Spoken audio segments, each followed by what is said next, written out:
Epstein की दुनिया किसी तिलिस्म से कम नहीं लगती।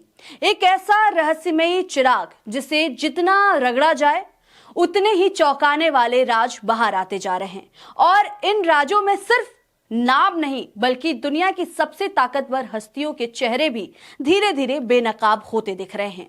सोशल मीडिया पर इन दिनों एप्स्टीन से जुड़े ईमेल्स और थ्रेड्स की बाढ़ आई हुई है।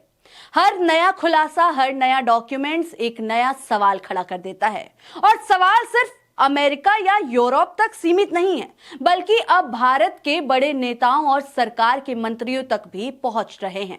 आपको मालूम होगा कि जिस तरह से एप्स्टीन से जुड़े फाइल्स में हरदीप पुरी, जो कि केंद्रीय मंत्री हैं, उनके नाम आए और उन्होंने प्रेस कॉन्फ्रेंस करके इस बात को भी बोला कि हाँ, हमारी मुलाकात हुई, 3-4 बार मुलाकात हुई और जो ईमेल्स है वो सार्वजनिक हैं। और उसके बाद फिर प्रधानमंत्री नरेंद्र मोदी का भी नाम आया एप्स्टीन फाइल में।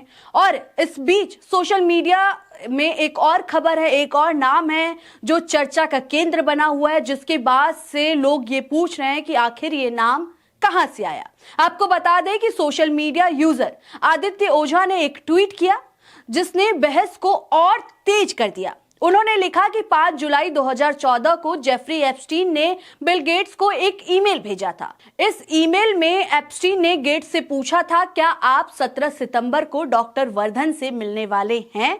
अब सवाल उठता है, यह डॉक्टर वर्धन आखिर कौन है? क्या वह भारत के तत्कालीन केंद्रीय स्वास्थ्य मंत्री डॉक्टर हर्षवर्धन थे? और अगर हाँ, तो 17 सितंबर 2014 के आसपास भारत में ऐसा क्या बड़ा घटनाक्रम हुआ था कि इस मुलाकात को लेकर चर्चा हो रही है? आपको बता दें कि साल 2014 वही साल था जब भारत में नई सरकार आई थी। नरेंद्र मोदी के नेतृत्व में बीजेपी सरकार ने सत्ता संभाली थी। देश में नई नीतियों, बड़े सुधारों और अंतर्राष्ट्रीय संपर्कों की शुरुआत हो रही थी। दुनिया की बड़ी हस्तियां भारत की तरफ देख रही थी। ऐसे में बिल गेट्स जैसे वैश्विक अरबपति और भारत के स्वास्थ्य मंत्री के बीच संभावित मुलाकात क्या संकेत देती है? क्या यह सिर्फ एक सामान्य बैठक थी या इसके पीछे कोई बड़ा एजेंडा था?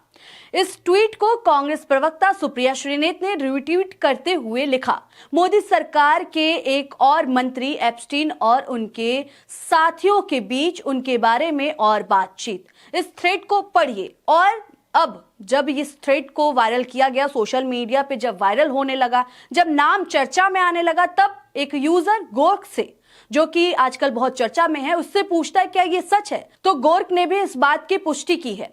और इसके बाद से सोशल मीडिया पे ये जो नाम है, ये जो थ्रेड है, वो काफी वायरल है। यानी विपक्ष का इशारा साफ है कि अगर एप्स्टीन जैसे विवादित व्यक्ति के संपर्क में दुनिया के बड़े नेता और अरबपति थे, तो भारत सरकार के मंत्री कैसे इससे अछूते रह सकते हैं?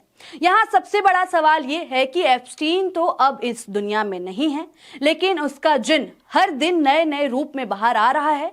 ईमेल्स, डॉक्यूमेंट्स, बयान, थ्रेड, सब कुछ एक के बाद एक सामने आ रहा है।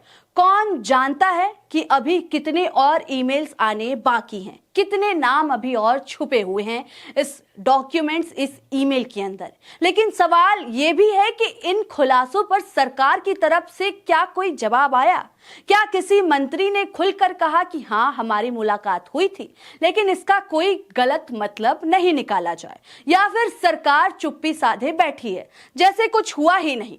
इस बस सदन में जब नेता विपक्ष राहुल गांधी ने दबाव बनाया तो देर शाम हरदीप पुरी ने प्रेस कॉन्फ्रेंस कर कहा कि हाँ, 3 से 4 बार मुलाकात हुई, वो भी राहुल गांधी के दबाव बनाने पर। बाकी किसी ने इस पर बोलने से बेहतर चुप्पी समझी। खैर, आलोचकों का कहना है कि जब विपक्ष पर छोटा सा आरोप भी लगे तो जांच एजेंसियां सक्रिय हो जाती हैं, मीडिया में हंगामा मच जाता है। लेकिन जब सवाल सत्ता में बैठे लोगों पर उठे तो अचानक सब शांत क्यों हो जाता है?